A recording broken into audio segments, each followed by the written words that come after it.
Tá bom.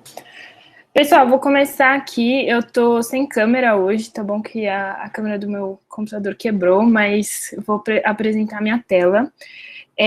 Queria fazer uma coisa bem dinâmica mesmo, então eu preparei uma apresentação, trouxe alguns casos, mas se vocês tiverem dúvidas no meio do caminho, ou, enfim, tiverem informações que vocês quiserem complementar, quiserem saber mais de alguma coisa, fiquem super à vontade para me interromper, e aí a gente vai fazendo um bate-papo, tá bom? Tá bom, vou começar aqui. De onde surgiu a ideia de a gente tratar desse tema de direito às aplicações e responsabilidade civil, né? Tem muitas equipes no Lab que estão buscando ser um intermediário, né, como a gente pensa hoje, a 99, iFood, e, enfim, eBay, tudo isso. E eu acho que sempre fica a dúvida jurídica do tipo, se acontecer alguma coisa, eu vou ser responsabilizado ou a pessoa que fez, sei lá, que produziu aquilo, que produziu a comida, se a comida for estragada, quem que pega a responsabilidade por isso? E não tem uma lei que fale, no caso de aplicativos, quem que é o responsabilizado, ou não tem uma disposição no Código Civil que pode ser usada para os casos dos aplicativos.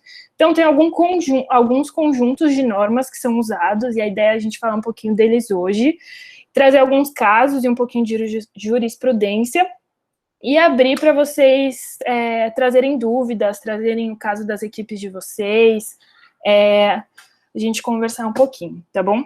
Então, é isso que eu queria trazer hoje, a gente falar um pouco qual é o tipo de relação contratual entre o usuário e uma rede social, por exemplo, o usuário de um provedor de aplicação, falar um pouquinho de um debate em torno do artigo 19 do Marco Civil da Internet, que é uma lei que foi aprovada em 2014, e o artigo 19 também em debate, se ele vai ser considerado constitucional ou não. Trazer alguns casos, tipo do Uber, Airbnb e iFood. São casos reais, são casos que eu peguei do Tribunal de Justiça de São Paulo.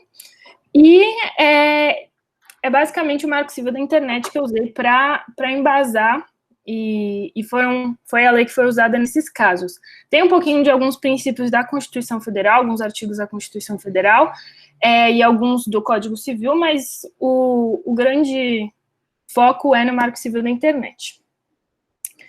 Então, tudo isso se insere num contexto atual da economia de compartilhamento. Não sei se vocês já ouviram esse termo, mas o que quer dizer economia de compartilhamento? É essa nova forma de, enfim, você adquirir um serviço ou você adquirir um produto que seja de uma forma mais colaborativa. Então, é uma definição bem ampla, né? Mas a gente pode pensar, por exemplo, na bici, que você pega uma bicicleta e outra pessoa pega a mesma bicicleta, ou, enfim, no Enjoei, que você põe alguma coisa para vender e outra pessoa pode comprar a sua coisa, e você não tem uma grande corporação tomando conta de tudo isso numa cadeia central, né? Cuidando de toda a cadeia de produção, por exemplo, mas só intermediando essas duas partes. O eBay e o Craigslist foram os precursores da economia de compartilhamento lá na década de 90, tanto é que eles foram inspirar o funcionamento do Airbnb, que no Craigslist tinha muitas pessoas que deixavam, tipo, casas de veraneio para serem alugadas, tudo isso, só que não tem muito um controle, assim, é tipo a OLX, que você posta lá, mas a OLX não intermedia pagamento, nada, é só meio um mural onde você pode acessar muitas pessoas, e aí o Airbnb veio e reformou isso e fez isso de uma outra forma. Mas essa economia de compartilhamento surgiu na década de 90 e hoje está presente, enfim, comércio de roupas, comida, carros, casa, aluguel de casa, enfim, em várias esferas. E ela tem dois lados, né? O primeiro lado que você pode pensar, nossa, é muito legal, porque é uma forma um pouco mais humana de você acessar algum produto, ou você, enfim, ter contato com alguma coisa que é um pouco menos industrial e fria, e parece que tem uma pessoa por trás daquilo.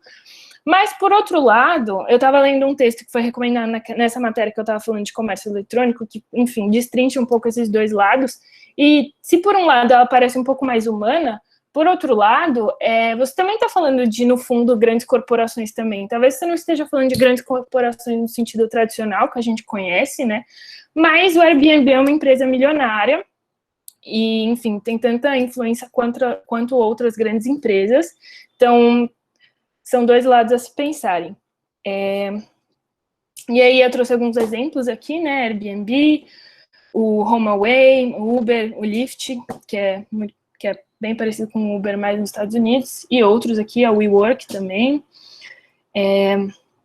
Então, só para contextualizar um pouquinho o que é essa economia de compartilhamento. E o que rege essas aplicações? Então, tanto as redes sociais, né, que a gente está falando de intermediar duas partes, que no caso são dois usuários, ou os provedores de aplicação, que você está falando, por exemplo, de um fornecedor e de um usuário. E aí eu queria abrir o debate para vocês, se vocês quiserem abrir o microfone e falar um pouquinho, que tipo de relação vocês acham que tem entre uma rede social e um usuário, ou um provedor de aplicação, tipo o iFood e um usuário?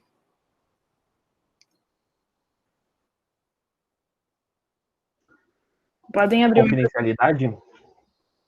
Confidencialidade? Tem seus dados, sei lá, você está utilizando endereço, esse tipo de coisa, né? Sim.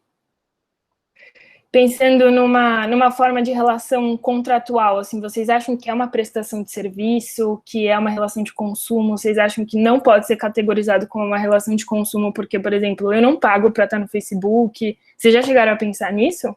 Qual o seu vínculo com o Facebook, por exemplo? Então, assim, no iFood eu vejo que é muito... Você paga pelo produto, né? É igual, tipo, pra mim é muito, sei lá, você tá indo numa lanchonete e você paga por cada salgado que você come. Tipo, no iFood, mais ou menos, você paga, sei lá, 30% para cada pedido que você faz. Então, eu acabo... Não sei como é que é, tipo, o nome legal disso, mas eu associo muito com uma lanchonete. Agora, o Facebook, você é o produto do Facebook, né? Essa é a sacada, tipo... Você é o produto que ele oferece para as empresas, que é efetivamente quem paga ele. Então, é uma relação que, tipo, sei lá, eu acho muito diferente, assim. Eu não vejo muito o Facebook como um serviço que está sendo prestado para mim. Eu vejo mais como eu sou o serviço que ele está prestando, sabe, para os outros. Luiz, eu só tirei lá da apresentação rapidinho, porque eles estavam mandando no grupo do Lab que eles não estavam conseguindo entrar. Eita, tá bom. Apareceu algum pedido para entrar? Não. Mas tem que entrar pelo e-mail USP, né? Isso, peraí. Se entra pelo e-mail USP, vai direto. Se vai por fora, tem que pedir. Tá. Apareceu para vocês alguma requisição? Aparece pro dono da sala. Quem será o dono da sala? Deixa eu ver aqui. É a Júlia. É a Ju.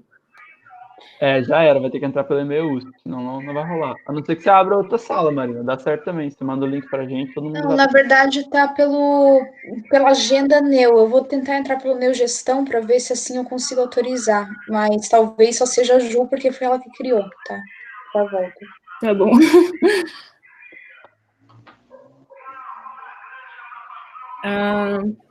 Só um minutinho, pessoal. Deixa eu ver aqui se é.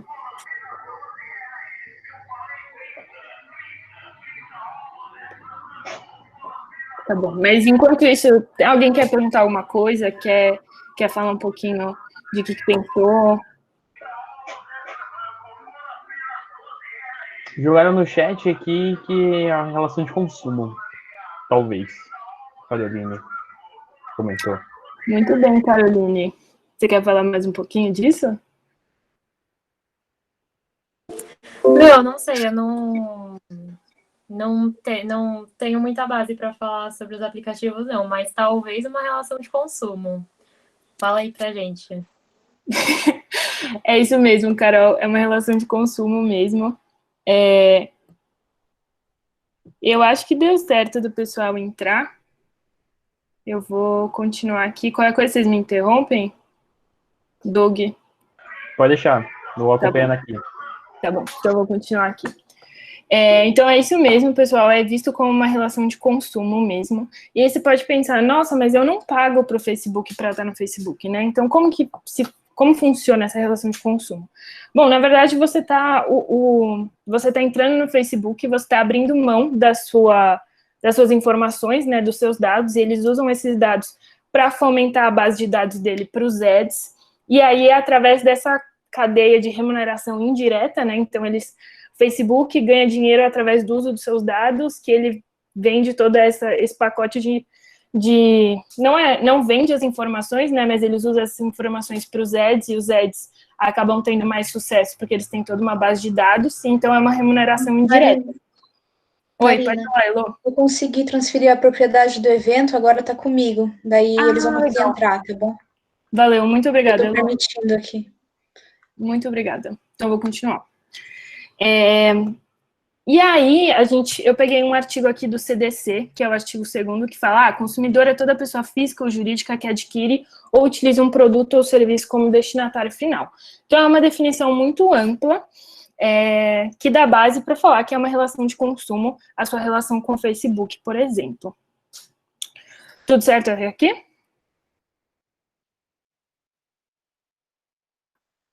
Tá, vou seguir.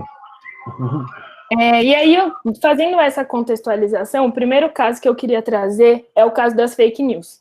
Imagina que você tem uma fake news no Facebook, ou, enfim, no próprio Google, que ele está veiculando um site que tem fake news. Você pode responsabilizar o Google ou o Facebook por estar hospedando aquele conteúdo? E aí, para falar disso, eu trouxe um caso, que é um caso super emblemático, que está no STF agora. Que aconteceu? A Lourdes, ela é uma mulher super humilde, simples, que teve alguém conhecido dela, provavelmente, criou um perfil falso no nome dela e começou a postar várias coisas falando mal da Lourdes. Mas ela criou um perfil falso, né, com o mesmo nome, com a foto, postava coisas assim do tipo, eu adoro fofocar, hoje de manhã eu contei que estava guardando meu dinheiro da aposentadoria, mas na verdade eu fui gastar tudo. Ou, nossa, a Luísa, sei lá o que, aqui do bairro é uma pessoa muito feia, ela só se acha bonita, mas ela é feia. Eu trouxe alguns posts pra gente dar uma risada. Mas a Lourdes, ela teve esse perfil falso criado, e aí ela notificou extrajudicialmente o Facebook, pedindo que o Facebook tirasse esse perfil falso. Então, enfim, isso acontece. Eu vi alguns casos disso no TJ, então, por exemplo, com empresas que queriam criar uma página no Facebook e já tinham o nome tomado, e aí elas pediam para o Facebook tirar aquela página, mas de acordo com o Marco Civil da Internet, com o artigo 19, que a gente vai ver a redação dele daqui a pouquinho, o Facebook, ou o provedor de aplicação, ele não tem nenhuma responsabilidade de tirar esse conteúdo sem ser antes de uma ordem judicial. Então, o Facebook ele não fez nada, ele não tirou esse perfil falso, e aí a Lourdes teve que entrar com uma ação contra o Facebook. Então, aqui, esse é o tipo da ação, então é uma ação de obrigação de fazer, que quer dizer que é uma obrigação de fazer, a Lourdes vai pedir para o Facebook tirar esse perfil da internet, cumulada com um pedido de condenação em danos morais, porque a criação desse perfil da internet e a inércia do próprio Facebook causou danos morais para a Lourdes, com tutela antecipada. E para explicar um pouquinho o que é a tutela antecipada, né? Quando você tem uma situação de urgência, você pede a tutela antecipada no começo do processo, e você fala para o juiz assim, olha, eu preciso que... Imagina, o perfil lá que estava fingindo ser a Lourdes estava falando muita coisa ruim que estava prejudicando a imagem da Lourdes. Se a Lourdes fosse esperar até o final do processo para ter o perfil tirado, talvez iam ter, sei lá, uns 3 meses aí, que ia causar tanto dano para ela, que no final do processo ia ser um dano quase irreversível. Então, você pode pedir a tutela antecipada e falar assim, olha, suspende esse perfil até pelo menos o final do processo, mesmo que o resultado seja A ou seja B, para que pelo menos os danos não se agravem e depois virem irreversíveis. E aí o juiz concedeu a tutela antecipada e, enfim, esse é um pouquinho do caso. Eu trouxe alguns prints aqui, se alguém quiser dar uma olhada depois, mas eles são bem engraçados, mas muito tristes para Lourdes, mas muito engraçados. Então, tipo,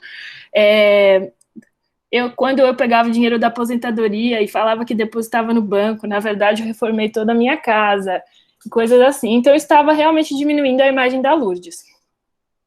E aí, o que o Facebook falou, né? O Facebook tirou, o juiz deu a tutela antecipada, e aí o Facebook tirou da internet o perfil, mas ele falou assim, olha, eu não podia ter feito isso antes, porque se eu estivesse monitorando quase 5 bilhões de conteúdos todo dia, ou, sei lá, 1 bilhão de usuários com esse controle preventivo, ia ficar quase impossível fazer a minha operação diária.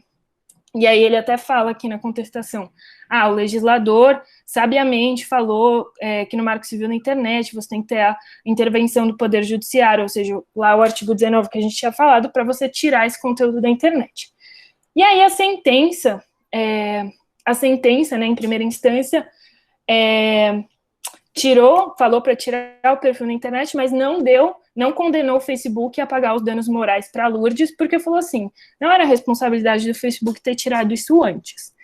E aí, por que é tão emblemático? Porque esse caso foi para a segunda instância, e na segunda instância, os desembargadores falaram que o Facebook foi inerte, sim, e que ele deveria ter tirado o perfil antes, só com a notificação da Lourdes, porque essa inércia causou danos para ela, e aí, no próprio acórdão, que é a sentença da segunda instância, eles falam aqui, ele até menciona o artigo 19 do Marco Civil, mas ele fala assim, se o Facebook tivesse seguido o artigo 19, isso traria muitos danos para ela. Então, ele meio que falou assim, eu não vou respeitar o artigo 19. Os desembargadores pensaram isso, né? Escreveram isso. E aí, por que virou tão emblemático? Porque isso subiu para o STF, e agora está no STF. E aí, dependendo do entendimento do STF agora, esse artigo pode ser considerado inconstitucional. E por que está sendo tão importante? Eu vou trazer aqui o artigo para vocês, para a gente dar uma lida melhor. O artigo 19 fala assim, com o intuito de assegurar a liberdade de expressão e impedir a censura, o provedor de aplicação da internet somente poderá ser responsabilizado civilmente por danos decorrentes de conteúdo gerado por terceiros se, após ordem judicial específica, não tomar as providências para tornarem disponível o conteúdo. Ou seja, realmente, o provedor de aplicação só pode tirar o conteúdo após ordem judicial. E aí, eu estava olhando o processo no STF e várias organizações da sociedade civil, enfim, agentes importantes entraram com uma peça que chama Amicus. O que é o Amicus? Ele é um amigo do tribunal, são sociedades grupos, às vezes empresas, tal, que têm um interesse relevante naquilo e querem dar a sua opinião, só que não são partes do processo. Então, nessa ação, o Google entrou como um Amicus, umas outras redes sociais, tipo uma chamada Wikimedia, o próprio Instituto de Defesa do Consumidor e vários outros, assim, muitos mesmo, para meio que dar a sua opinião. E claro, o Google ou outras redes sociais vão falar que o artigo 19 tem que ser mantido, porque caso ele não seja, imagina o Google tendo que monitorar diariamente o que acontece lá e ele ficar tirando tudo que pode ser considerado fake news, além de dar muito trabalho, pode escorregar na esfera da censura e você tirar alguma coisa que não era para ser tirada. Então é por isso que é tão emblemático, era para ter sido votado no ano passado, aí foi adiado para março desse ano, e pelo que eu vi não foi votado ainda. O Wikimedia é do Wikipedia. Ah, é? Uhum. O dono do Wikipedia, a sociedade dona do Wikipedia. Então, aí é super interessante se alguém quiser entrar. Qualquer um pode acessar isso aqui, é só digitar esse número no site do STF. E esse é um pouquinho sobre como as redes sociais... E por que é importante, né, ter uma jurisprudência clara ou um entendimento claro? Porque isso causa uma certa insegurança jurídica, né? Imagina que você está trazendo uma empresa para cá que opera como, sei lá, na questão de provedor de conteúdo ou outros, causa uma insegurança se você não sabe o que os tribunais vão falar. Então, por isso que é importante o STF dar uma luz sobre isso. O que vocês acharam dessa parte aí de fake news? Já tinham pensado sobre isso, sobre a responsabilidade de quem hospeda essa informação? Ô, Marina, só uma dúvida, tipo, assim, eu entendo, por exemplo, que pro Google deve ser infernal, assim, tipo assim, toda hora que sair alguma coisa meio torta, alguém pediu, o Google foi obrigado a remover imediatamente, assim. Ou mesmo o Google fazer, tipo, a checagem de veracidade tipo, com a clareza necessária, né? Mas, tipo, no caso da Lourdes, era um negócio que, tipo, dá dó, sabe? Era um negócio que realmente você fala, putz, o Facebook não deveria ter sido filho da puta com ela. Tem como, tipo, quebrar esses casos em coisas mais específicas e tentar, tipo, pelo menos ajudar nesses casos mais extremos, tipo, da Lourdes? Então, eu pensei nisso, Luiz, mas acontece que se você... É muito difícil você quebrar em dois tipos de casos, né? Você vai falar o quê? Ah, até para uma pessoa física com salário de até X salários mínimos, sei lá o que, essa pessoa vai poder pedir ou não. E o Facebook acaba tendo um papel de, então eu vou ter que verificar se a Lourdes é a Lourdes mesmo. E aí eu acho que traz, além de trazer dor de cabeça, traz um papel que eu não sei se é do Facebook, sabe? Mas eu concordo com o que você falou. Tipo, realmente é muito chato. A pessoa tem que ir em juízo pedir para tirar um perfil falso. Mas... fica bem burocrático, né? Porque pra mim eu pensava que era só você, tipo, sei lá, mandar uma foto com o seu documento, seu RG, falando assim, esse sou eu, esse outro perfil não é, apaga lá, sabe? Mas não sabia que depois disso, pra mim antes era assim. E aí é mó doido, tipo, a Lourdes é uma pessoa super... que é a Lourdes, sabe? Deve ter 1 milhão de Lourdes no Brasil. Tipo, o caso dela vai ser usado para jogar luz sobre a responsabilidade civil dos provedores de aplicação. Tipo, uma coisa muito grande. Então...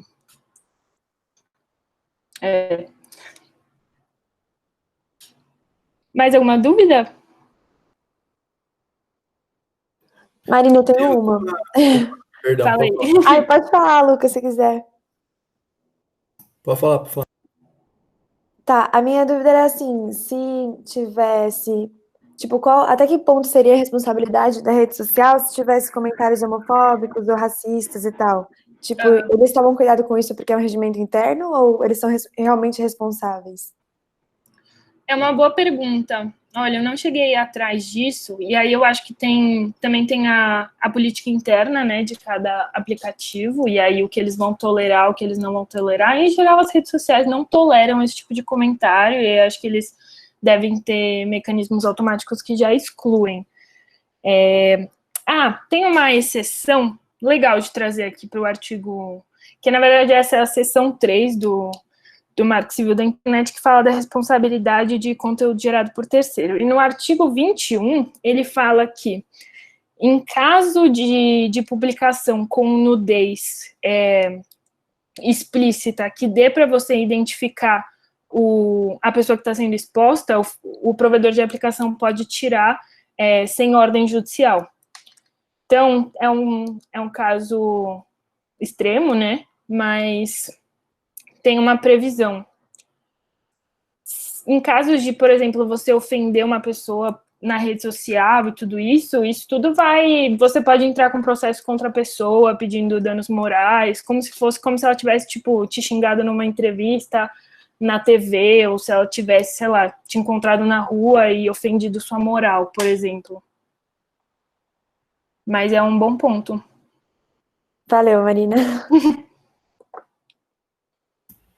Eu queria saber se tem alguma previsão para nova votação, algo do tipo, para a gente ficar mais ligado nisso, porque é realmente uma coisa que pode impactar bastante os negócios em geral, né? Sim, não tem. Olha, eu entrei no site do STF ontem e não estava... Falou que estava esperando o julgamento. Mas eu imagino que esse ano ainda, porque é uma coisa que tem muitos interesses envolvidos. Então eu imagino que esse ano. Beleza. Pessoal, eu vou seguir agora para alguns outros casos, e aí no final a gente pode abrir mais para dúvidas também. Agora, nessa parte desses outros casos, se vocês quiserem parar no meio para a gente conversar também, fiquem super à vontade, tá bom? Então, vamos falar um pouquinho dos aplicativos que a gente conhece, né? 99, Uber, iFood, Decolar.com e outros que são intermediários que conectam as duas partes. Não sei se vocês já pensaram, mas sempre aparecem uns casos na mídia, né? Ah, motorista é assaltado por passageiro, ou passageiro é assaltado por motorista e vice-versa. E aí você deve pensar, nossa, mas será que a 99 tem alguma responsabilidade nisso? Se eu assaltar o motorista, será que o motorista pode recorrer à 99 e pedir uma indenização da 99, além de ter todo o processo criminal contra mim, e até civil também, mas será que ele pode responsabilizar a 99? E aí eu trouxe um caso do Uber, né, não foi da 99, mas foi um caso do Uber, e primeiro eu trouxe o termo de serviços do Uber, que ele fala assim: a Uber não será responsável por danos indiretos, incidentais, especiais, punitivos ou emergentes, inclusive lucros cessantes, perda de dados, danos morais ou patrimoniais relacionados. Então, parece que ela fala assim no termo de uso, né? Ah, eu vou me abster de qualquer coisa, você não vai poder me processar por nada, eu vou me eximir de qualquer responsabilidade, você que se vire. E será que pode fazer isso? Será que não é uma cláusula meio abusiva? Será que, sei lá, não tem leis que proíbem um pouco isso? Então, eu trouxe um caso da Uber. O que aconteceu? O motorista, ele foi pegar uns passageiros, e aí, no começo da corrida, os passageiros assaltaram o motorista com arma de fogo, e roubaram todos os pertences do motorista, roubaram um carro também, e machucaram ele. Ele teve umas lesões fortes, ele foi para o hospital, ficou tomando um monte de medicamento depois. Então, ele teve vários danos materiais, de ordem patrimonial, né? Então, o carro, a carteira, celular, tudo isso, e da ordem moral, né? Porque ele foi xingado, ele teve sua moral abalada, porque ele sofreu toda essa situação de estresse. E aí o motorista entrou com uma ação contra a Uber, pedindo uma indenização por danos materiais e morais. E aí você pode pensar, nossa, mas por que contra a Uber, né? A Uber não tem nada a ver, ou, sei lá, a Uber só conecta essas duas partes. Como a Uber vai ter esse controle, né?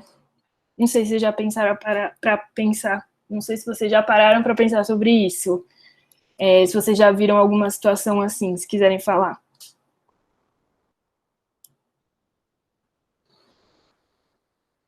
Eu acho que, de certa forma, as estrelas lá do Uber contribuem para que isso não aconteça, né? Mas realmente não tem como o Uber saber exatamente e perfeitamente se o cara é do bem, entre aspas, ou não. Então, o que eu estava pensando quando eu estava preparando meu talk mas nossa, realmente, é muito difícil, né, a Uber ter esse controle. O que será que ela devia pedir? Sei lá, antecedentes criminais de todos os passageiros e motoristas, que, se não me engano, é uma coisa proibida você pedir antecedentes criminais. Mas como será que ela teria esse controle, né? E aí o que eu concluí é que, assim, acho que a Uber não tem como ter esse controle mesmo. Mas isso não quer dizer que ela tem que se eximir da responsabilidade, porque, de uma forma ou outra, ela está sendo responsável por juntar essas duas pessoas, e, enfim, se ela só faz esse trabalho e se exime de toda a responsabilidade, não parece que está muito igual, parece partes muito desiguais, com poderes muito desiguais. E aí, o que aconteceu nesse processo? Em primeira instância, eles condenaram a Uber a pagar os danos materiais e morais, e em segunda instância também. E por que é tão importante, né? Porque você deve pensar, tipo, era uma indenização de, sei lá, 15 mil reais, tipo, o que é isso para o Uber, né? Muito pouco. Mas quando a Uber perde um caso desses, isso vira um precedente muito forte e uma jurisprudência muito forte para ser usada em outros casos. Então, por isso que a Uber apela, ou por isso que apela no sentido do recurso à apelação, e vai atrás disso, porque uma sentença com esse conteúdo é algo que pode ser muito danoso a longo prazo, porque pode ter vários casos que vão usar isso como jurisprudência.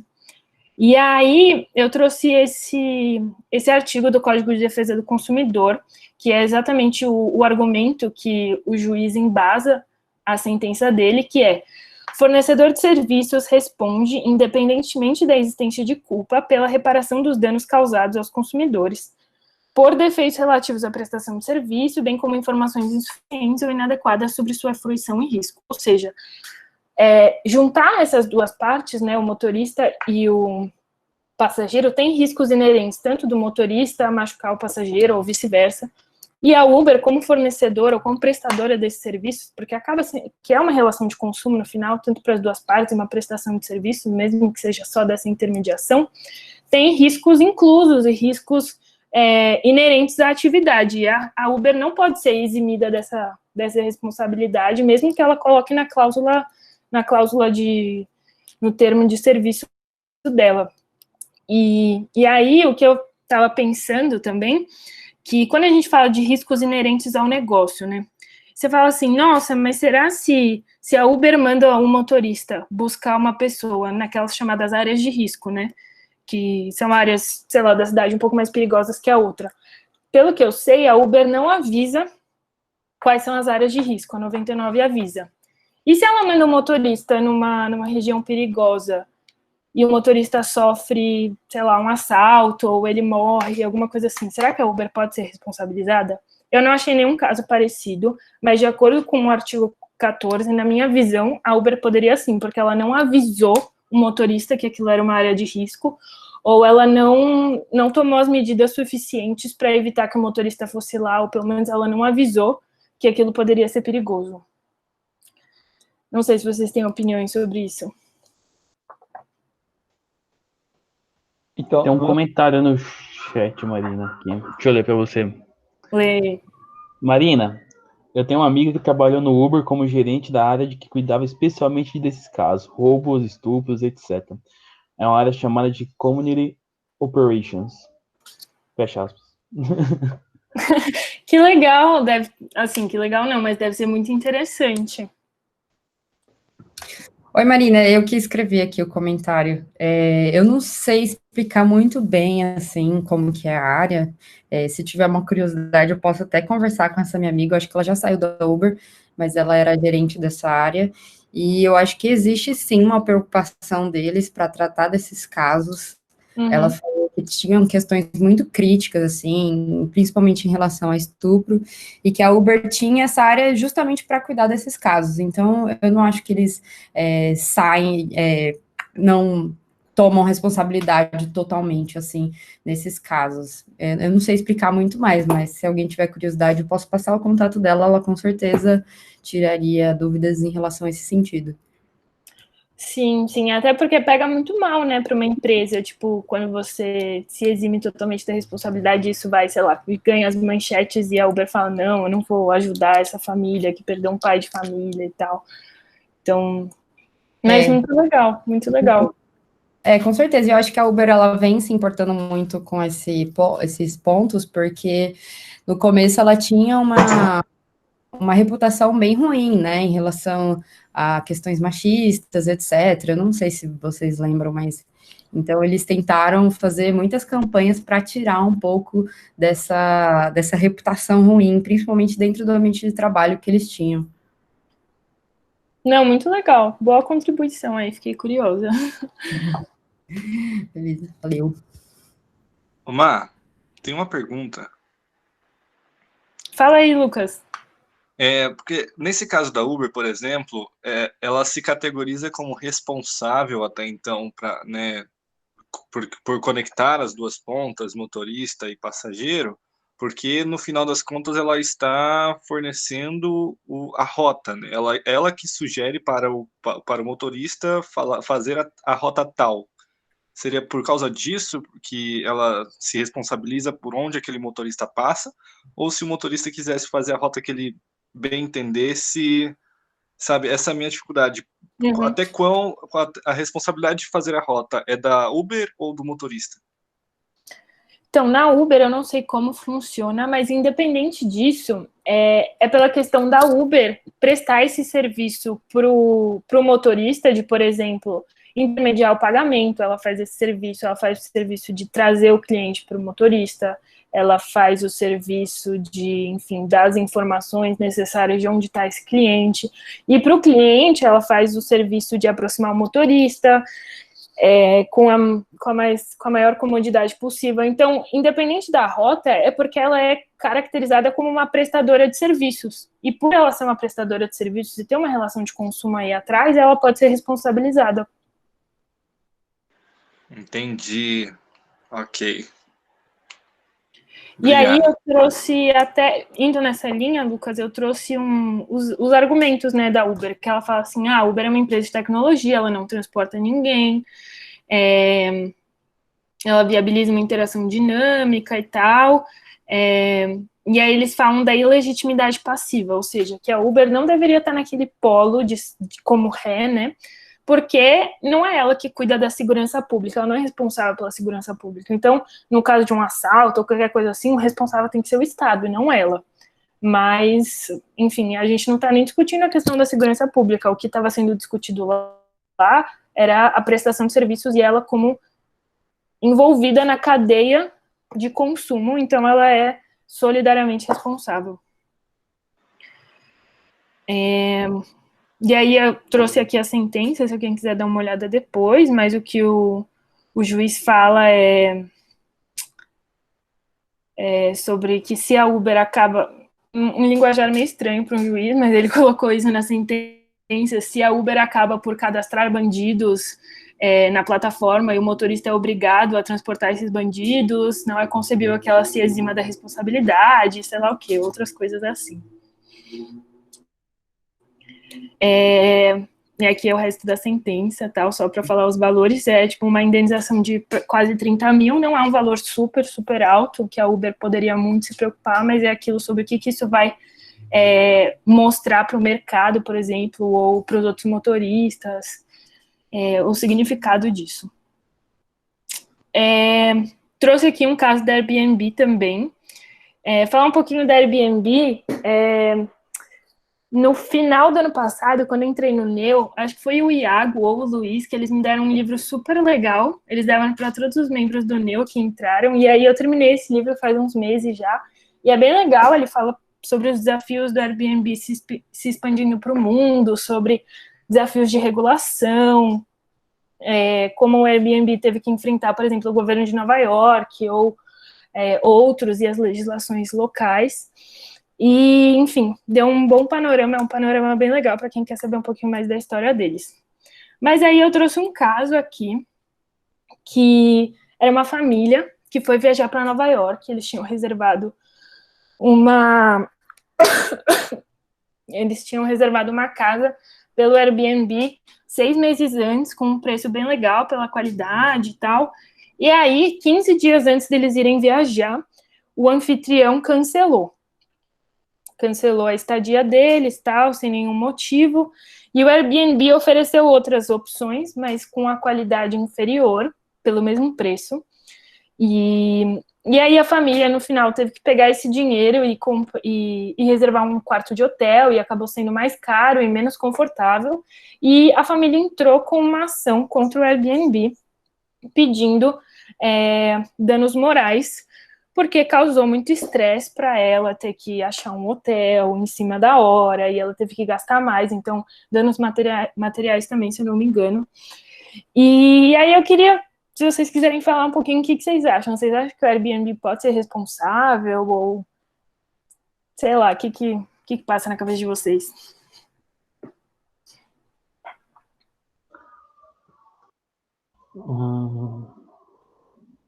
Complicado.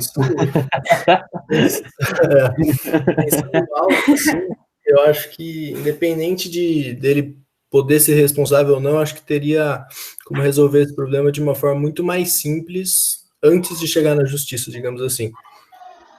Se, por exemplo, o Airbnb não deixasse a pessoa cancelar depois de tanto tempo de confirmar o pagamento e tudo, isso, por exemplo, já acabaria com esse problema, né? Então, a forma como eu penso é que essas questões jurídicas são muito...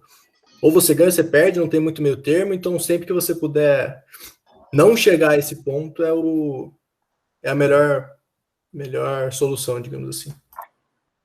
Olha, seguindo a mesma linha do caso do Uber aí, né? Acho que eles podem alegar que eles não alugam casa, né? No final das contas, né?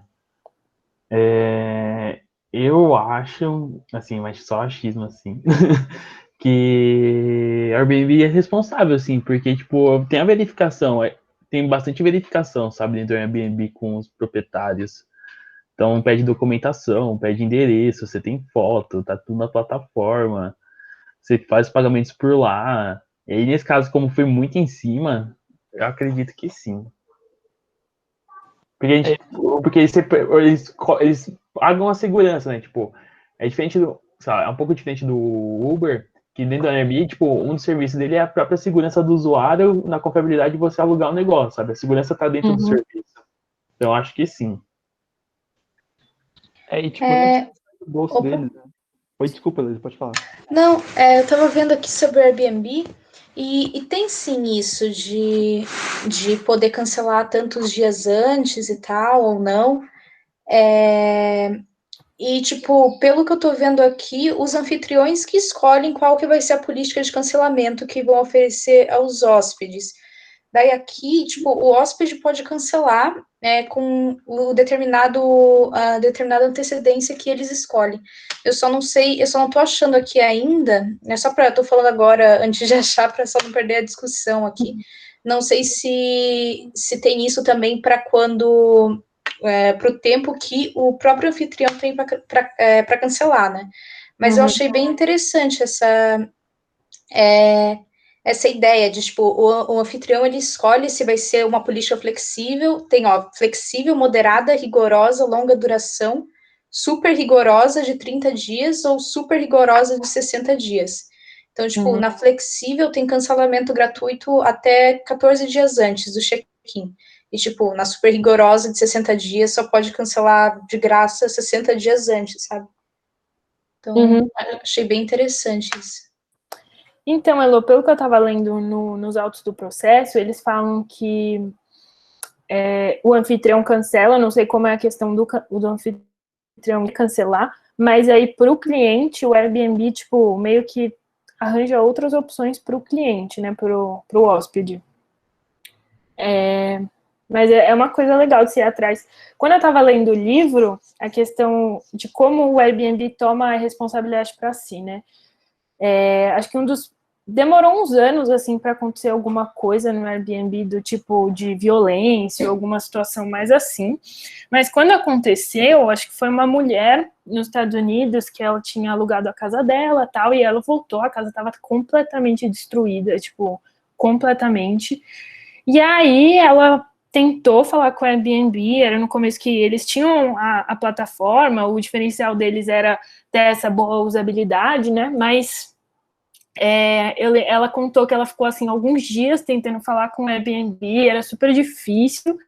E aí, quando ela falou, o CEO, que eu esqueci agora o nome, falou: não, acho que a gente vai dar uma indenização de $5.000. E aí o mentor que eles tinham falou assim: coloca mais um zero nisso. E aí eles aumentaram a garantia deles para $50.000. E aí, quando você aceita a garantia deles, então qualquer coisa que acontece, você pode ligar para o Airbnb, eles vão te ressarcir em até $50.000, não sei se ainda é esse valor, mas aí você abre mão de poder processar o Airbnb por alguma responsabilidade. Nos Estados Unidos, isso.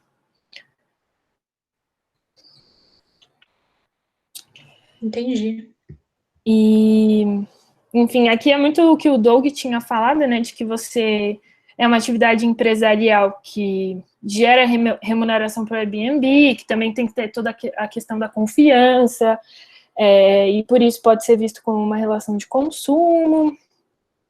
E aí, só para finalizar, trouxe um caso da Decolar.com, muito parecido também, que a família teve o seu produto cancelado em cima da hora, acho que perderam um dia de viagem, e aí, como a Decolar.com está inserida na cadeia de consumo, eles responsabilizaram a Decolar junto com a companhia aérea, que era a Avianca. E um outro que destoa, só para finalizar agora, que é esse caso do iFood, que era um cara que ele sempre pedia aquele iFood Loop, sabe? Acho que é Loop, que você pede na hora do almoço, que sei lá, uns R$2, R$4, e aí ele sempre pedia esse almoço, só que desse lugar que entregava, sempre chegava atrasado. Acho que ele pediu umas 10 vezes e umas 2 vezes não veio, e as outras 8 vezes chegou atrasado e sei lá o quê, mas ele continuou pedindo. E aí ele entrou com uma ação contra o iFood, falando que ele tinha tido, enfim, tinha ferido os direitos da personalidade dele, ele estava pedindo danos morais pela comida ter chegado atrasada. E aí o que o juiz fala assim, isso é um mero dissabor, né? Então, um mero aborrecimento que os danos morais, a indenização por danos morais não cobre, não é para isso que é a indenização, e aí ele não deu ganho de causa pro Thiago aqui, que era o cara que pedia do iFood. Então, são algumas coisas engraçadas de pessoas que abusam um pouco também da justiça. Mari, o quão caro é fazer isso aí? Processar um aplicativo? Então, para você entrar, a Carol acho que até pode falar um pouquinho melhor, que ela trabalha no TJ também, talvez ela tenha ideia de custos. Mas você tem que pagar, né, para entrar como inicial, tal, você paga um valor, então são as custas do processo. Quando você vai entrar com uma apelação, que é um outro recurso, você tem que pagar. Se você não tem condição de pagar, você pode pedir justiça gratuita, ou seja, você não vai ter que pagar as custas do processo. Então, aí você tem que comprovar que você tem renda de até, acho que 3 salários mínimos, renda familiar, mas isso não cobre o valor com o advogado, então você continua tendo que pagar advogado. Eu só queria dizer que a RAP merecia ser processada. Você teve comida atrasada também? Não, menina, toda vez que eu compro lá, eles entregam coisas erradas, eles me cobram a mais, e quando eu reclamo, eles falam que eu sou mentirosa. Então, eu acho que eu queria processar eles. Mas por que continua usando? Eu não confio em outro aplicativo para comprar online, gente. É o próximo caso aí, ó. No próximo talk vai ser Júlia Barros Araújo. Vai ser, gente. Eu meti o louco na última vez no Reclame Aqui, aí eles me devolveram o valor, só que, tipo, eu comprei de novo da última vez e aconteceu a mesma coisa, então eu vou ter que reclamar todas as vezes no Reclame Aqui. Ainda bem que não existe.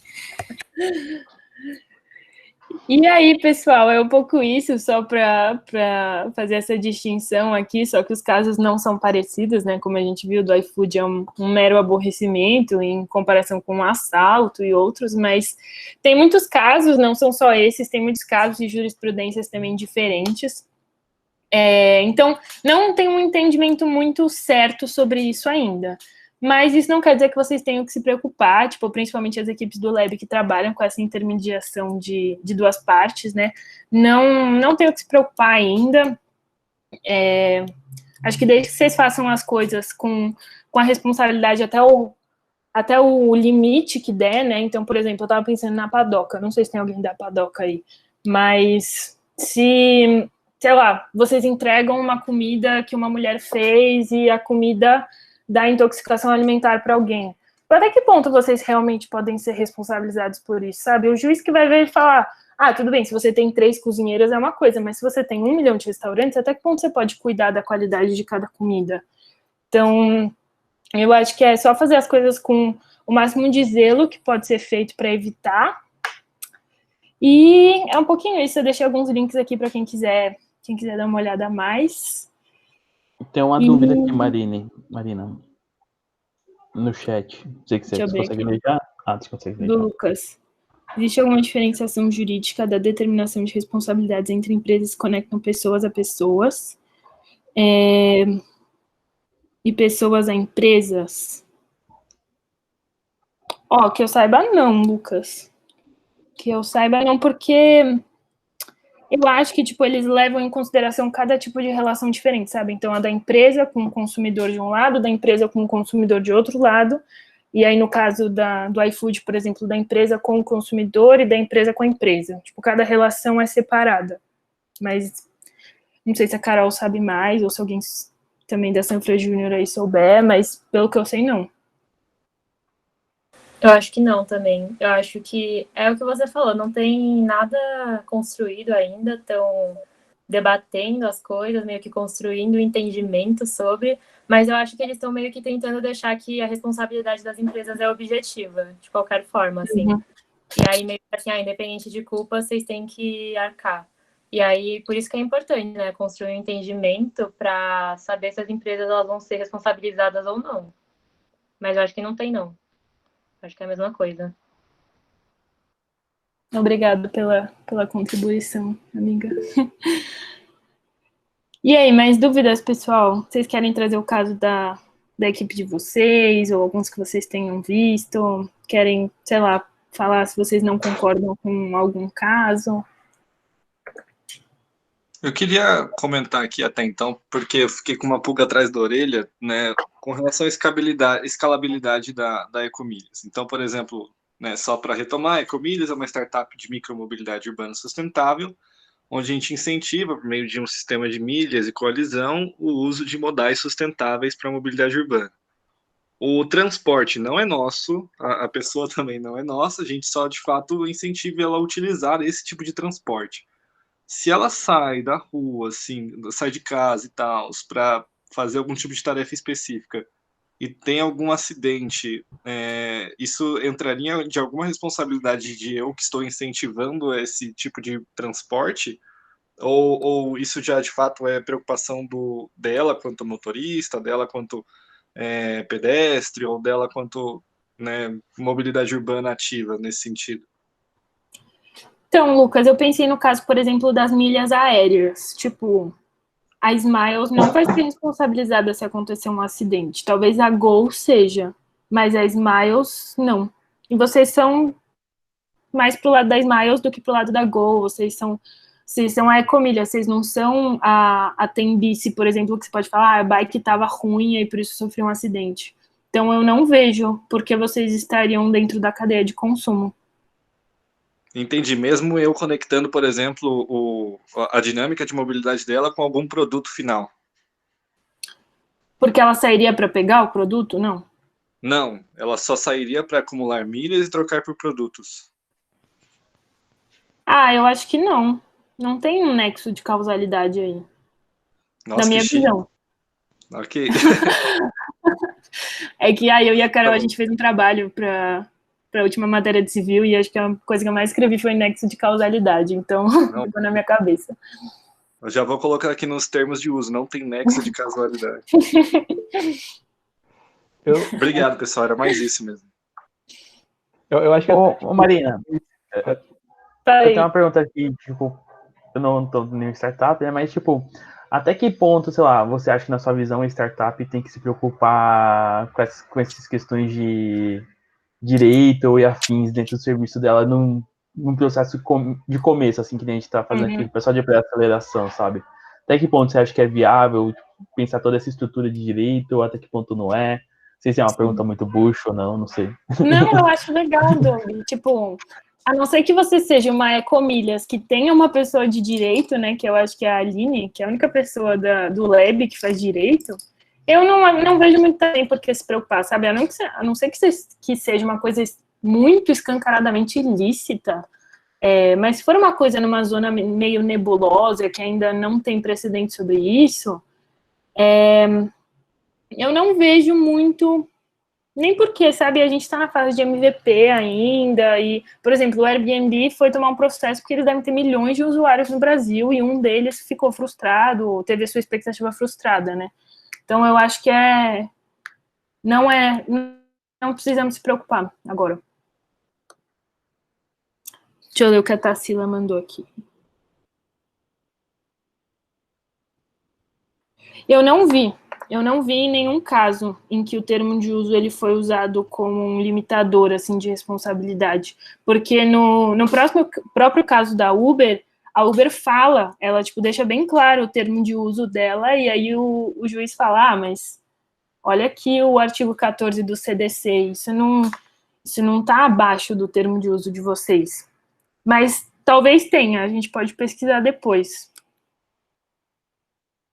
Omar, eu acho que lá no tribunal eu peguei um caso do Mercado Livre, né? Que um cara ele sofreu um golpe e aí o Mercado Livre ele colocou na contestação isso, que tipo nos termos de uso deles tem que eles não se responsabilizam por coisas feitas fora da plataforma, se você se comunica com o vendedor e tudo mais. E normalmente os juízes eles desconsideram, porque tipo, tudo bem que tem o termo de uso lá, mas eles ficam assim, vocês estão prestando um serviço. Então, vocês tinham que gerar uma proteção ao consumidor, sabe? E aí, quando você meio que alega, mas a gente colocou isso nos termos de uso. Aí os juízes falam, não, é relação de consumo e vocês tinham que dar um serviço seguro pro seu consumidor. Então, eles meio que desconsideram isso, assim. Eu acho que é meio cilada, sabe? Colocar as coisas nos termos de uso e depois ficar, mas tá aqui nos termos e a pessoa concordou. Mas os tribunais eles têm se inclinado no sentido de desconsiderar. Concordo com você. Concordo com você.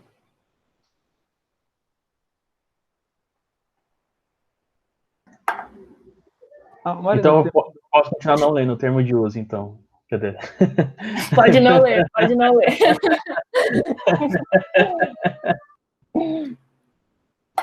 Tipo, no caso do, vamos supor, se é um aplicativo de carona, assim, ele indica que aquela região pode ser perigosa, né? De alguma forma ele dá um alerta, assim, para o motorista, ele ainda pode ser responsabilizado se alguma coisa acontecer? Tipo, mesmo que ele tipo, tente deixar o motorista ciente dos riscos de alguma forma?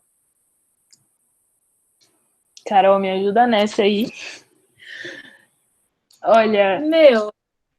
Fala aí. Tipo, não, acho que é muito complicado, assim.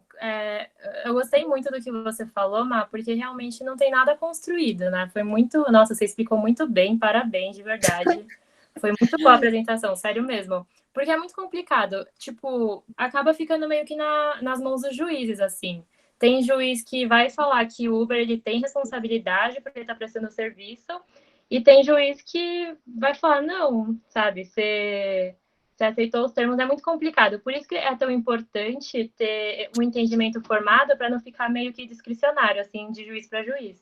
Mas não sei, o que você acha, Má? Eu acho que talvez se o aplicativo tivesse falado assim, isso aqui é uma área de risco e tal, talvez tivesse deixado ciente. E o que aconteceu? Sei lá, acontece uma troca de tiros entre a polícia e alguém. E sei lá, acontece isso porque é uma zona de risco, é uma coisa que sempre acontece por lá. E o aplicativo deixou o motorista ciente, eu não sei até que ponto eles poderiam responsabilizar o aplicativo, mas se a pessoa entra numa área de risco e acontece uma coisa que aconteceria em qualquer outro lugar, tipo um assalto, nossa, também não sei. Eu posso dar uma olhada, Luiz, vou tentar achar um caso, aí a gente traz. Porque eu fico até tipo meio assim, né? Porque, vamos dizer, se os juízes começarem a responsabilizar, por exemplo, o Uber por qualquer coisa que aconteça, independente se ele avisar ou não, o que pode acontecer é o Uber simplesmente parar de operar em áreas de risco, sabe? Tipo, simplesmente, vai entrar numa comunidade, não vai ter Uber na comunidade, sabe? Tipo, pode ser um resultado direto, assim, da legislação, né? Eu vejo. Luiz, que eu posso falar, assim, por exemplo, o Uber tá desde 2014 aqui em São Paulo, né? Tipo, mais ou menos, foi quando começou a explodir assim. E agora, tipo, mora na Brasilândia, e desde então nunca teve Uber aqui. Tipo, nos últimos 3 meses que foi ter. Então acho que deve ser bem estudado, assim. Tipo, de entrar. O 99 já é, tipo, uma cota já, mas o Uber faz uns nem 3 meses que tá. Então, pensando que desde 2014, né, sei lá, que tem Uber em São Paulo, agora que a gente tá em 2020 aí. Então, a cotinha, acho que eles devem estudar bastante, assim, tipo, fazer alguns algoritmos, alguns processos, ver como que é, não sei. Mas, assim, falando pela experiência que eu tenho aqui do meu bairro. E é curioso, porque, tipo, se eu vou pra rua de baixo, que já, tipo, começa a entrar outro bairro, funciona, tá ligado? Sério? Então, eu desço, tipo, umas 2, 3 ruas, tipo, eu consigo já pedir aplicativo. Mas se não consegue, tá ligado?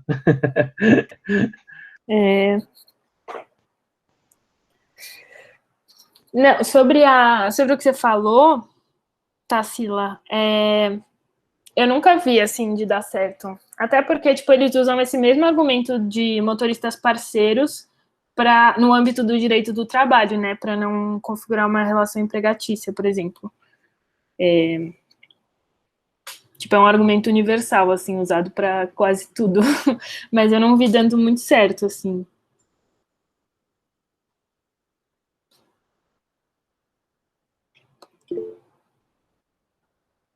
Pode abrir o microfone aí, fica super tranquila.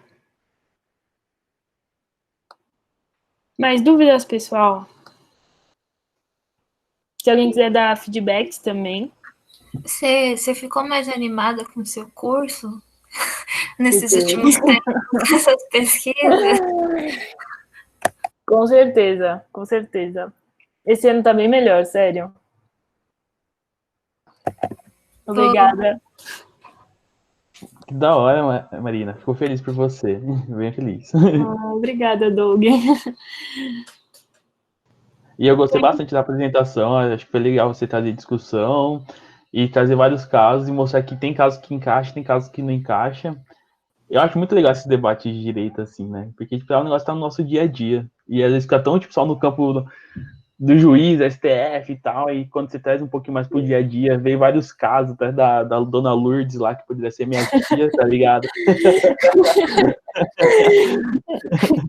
Enfim, e o Luiz tem que trazer um toque sobre engenharia, hein? Eu vou trazer um de contabilidade. Vou deixar. Sim, acabei de mandar no chat isso para ver se ele não desiste do curso. Se alguém quiser aqui também trazer um toque aí, que é do Lab, quiser trazer um toque sobre o curso de vocês, fica à vontade para apresentar aqui, tudo aberto. Ia ser mal legal, vamos, gente. Quem quer? Alguma coisa que vocês estão aprendendo na startup também, que vocês estão, tipo, gostando de estudar, eu acho que tudo vale, assim.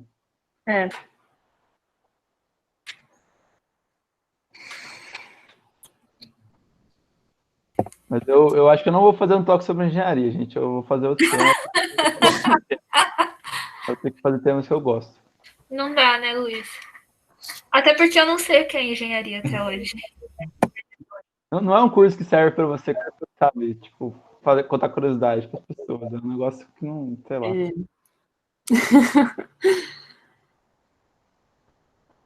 Pessoal, era isso. Se vocês quiserem sei, abrir o microfone e falar alguma coisinha, ou se quiserem também ir, já é isso, fiquem super tranquilos. Eu vou mandar o link da apresentação no grupo do Lab também. Vou mandar para a Karina, para o pessoal que é da Sanfra Júnior. Quem é da Sanfra Júnior que estava aqui? Eu vi que a Lívia estava. Oi, Marina, eu sou também. Estou aqui acompanhando a apresentação, foi muito boa, parabéns. Ah, legal. Obrigada, Bruno, por ter vindo. E aí eu mando para ela e ela manda para vocês qualquer coisa. Aproveitar que... desculpa, Marina. Fala aí. Não, aproveitar só porque o pessoal se interessou muito aí pelo tema da responsabilidade, né? Acho que é uma das partes mais legais do direito. A Marina conseguiu a proeza de fazer o direito ficar interessante, né? Porque às vezes fica naquela chatice de... A gente vê STF na TV Justiça, aquelas falas de 5 horas, mas realmente tem coisa legal para ver, né? E nessa linha tem um filme que, inclusive, meu professor recomendou na primeira semana de aula, que é O Júri. E é muito interessante porque é uma família que o pai morreu num tiroteio e a mulher decidiu fazer uma coisa aqui um pouco inusitada, que era processar a indústria armamentista. Então, tem todo esse debate que a gente estava tendo antes da Uber, do Airbnb, né? Como que a empresa vai ter responsabilidade ou não sobre o produto que ela comercia. E também tem esse lado da indústria armamentista toda ficar empolvorosa para não deixar criar esse precedente, né? Muito, muito bom o filme. Como que chama? O Júri, bem fácil. Agora perguntou quem foi o professor que te indicou? Foi o professor Bernardo de Civil. Não foi o Seixara. Apesar de ser de civil, ele recomendou. Que a gente tava falando de jurisprudência, essas coisas, né? Apesar de ser sobre direito, o filme é muito interessante, assim, pra todo mundo.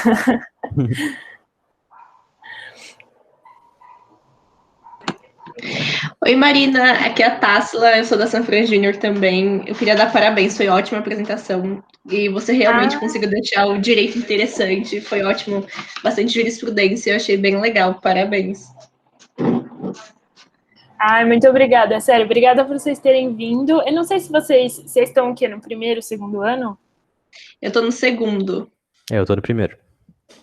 Vocês já trabalharam, estagiaram ou ainda não? Eu faço estágio em escritório. Ah, tá. Então, mas você já deve ter contato, mas, por exemplo, antes de trabalhar, eu não sabia, por exemplo, não sabia mexer no ESAGE. E, meu, é muito legal para achar essa jurisprudência, sabe?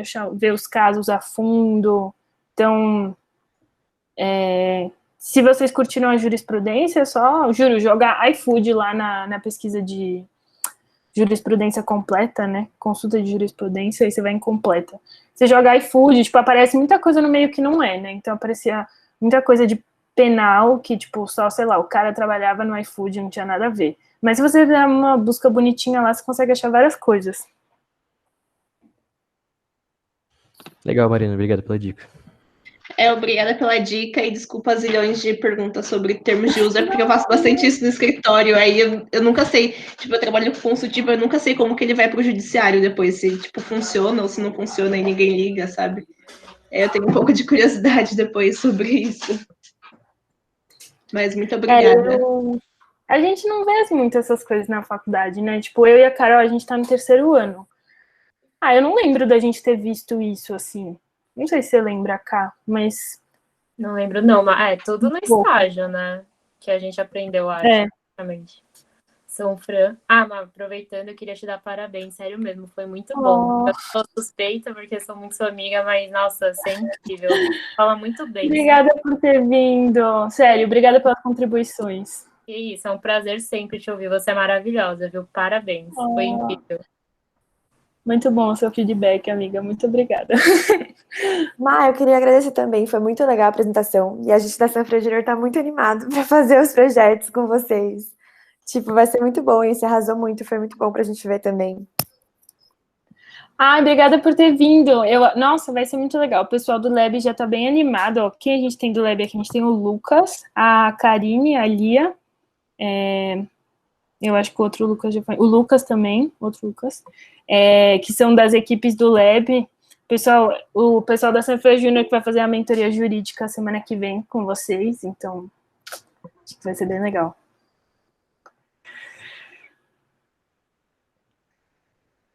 Então, acho que é isso, pessoal. Boa tarde para vocês. Se alguém tiver mais alguma dúvida e quiser ficar, vou ficar aqui uns minutinhos. Se não, a gente vai se vendo no Lab amanhã. A gente tem encontro do Lab. Inclusive, eu não sei se a Karina passa para vocês, mas todos os encontros do Lab, vocês são super bem-vindos. Eu mando o link no grupo do Lab, mas eu posso mandar para a Karina direto também, e ela manda para vocês. Amanhã a gente vai ter um cara de um fundo de investimentos falando um pouquinho sobre investimentos de startup no Brasil e, enfim, qual estágio que a equipe tem que estar para receber um investimento. E a gente vai ter a Fernanda, que foi inclusive a Karina que me passou o contato, que ela é a presidente da Comissão de Startups da OAB. E vai ser bem legal. Então, vocês estão super convidados. Beleza, Marina. Obrigadão aí. Foi muito top mesmo. Principalmente a parte que você passou lá caso a caso, dando os exemplos. Curti bastante. Obrigadão mesmo. Boa tarde aí, pessoal. Valeu, Lucas. Então acho que é isso, pessoal. Obrigada, viu, pela presença. Fiquei bem feliz mesmo. Muito obrigada.